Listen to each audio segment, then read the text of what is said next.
everyone, and welcome back to the USS Wisconsin.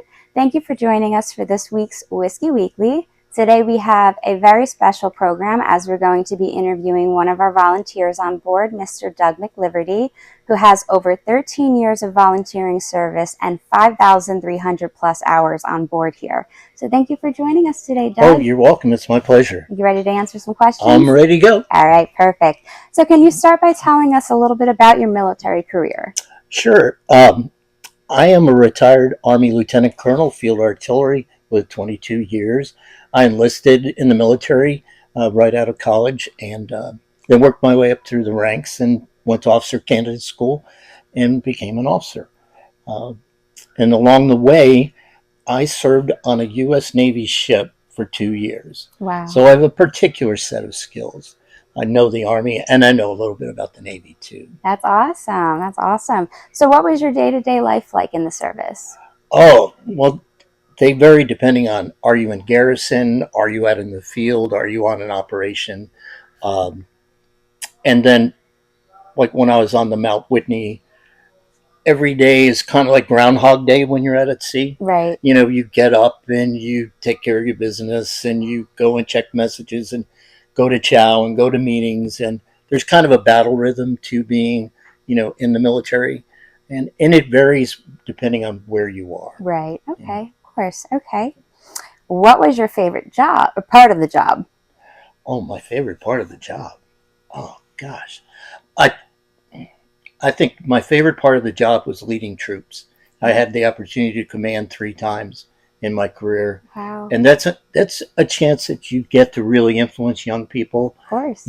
And of all my assignments, I think command was the best part of it. That's amazing. That's awesome. How did you spend your free time in the military? Well, there wasn't a lot of free time. Right.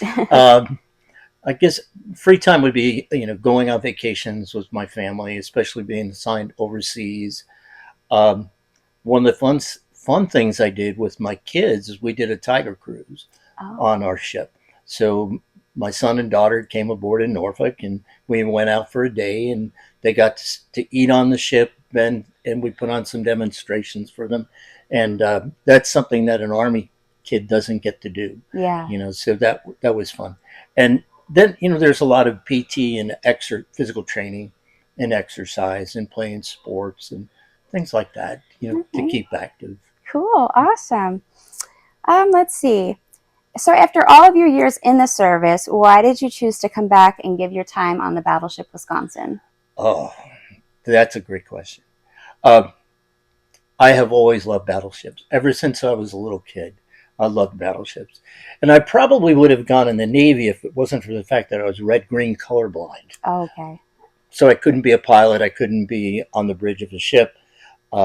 So I decided to go in the Army, where there were really no restrictions based on that. And when I saw the Battleship Wisconsin being towed up the Elizabeth River back in 1996, being prepared for a museum, I was so excited. And I never could have imagined that one day I would be a tour guide on it. I just wanted to see it. And I remember asking the Navy, could I come by and take pictures of the Wisconsin when it was over in the yard? And they said no, because it was classified in a sensitive area. But they asked me for my home address, and they sent me a picture of the battleship suitable for framing. Oh, wow. And I still have that picture today. And I kind of put that away. On the day the ship came here on December 7th, 2000, I had to work that day. But on my way home, I stopped in and I just walked around Nauticus and looked at the ship. Yeah. It was so magnificent. Before the ship was opened up to be a museum, I used to come here on Memorial Day, special occasions, and walk around the ship. And then one day, one of my neighbors told me they had a program to become a docent or a tour guide on the battleship. And I applied for that. And the rest is history. 13 years now. 13 years, and I love it. It's just one of my happy places in life. It's my crew members, my shipmates, the the general public and telling the story of the ship, Of course. and then getting to meet former crew members Yeah. at the reunions. Oh, that's the best. That's amazing. And I always ask them, if you could have me tell one story about your time on the battleship, what would it be? Right. And I tried to incorporate those into my tours. Of course. That's amazing. Well, thank you so much, Doug, for taking the time to talk with me today. Oh, sure. As always, to our viewers watching, don't miss your chance to tour Nauticus in the USS Wisconsin, as you never know who you may get as your guide. Visit nauticus.org to purchase tickets, and until next time, we'll see you then. Thank you.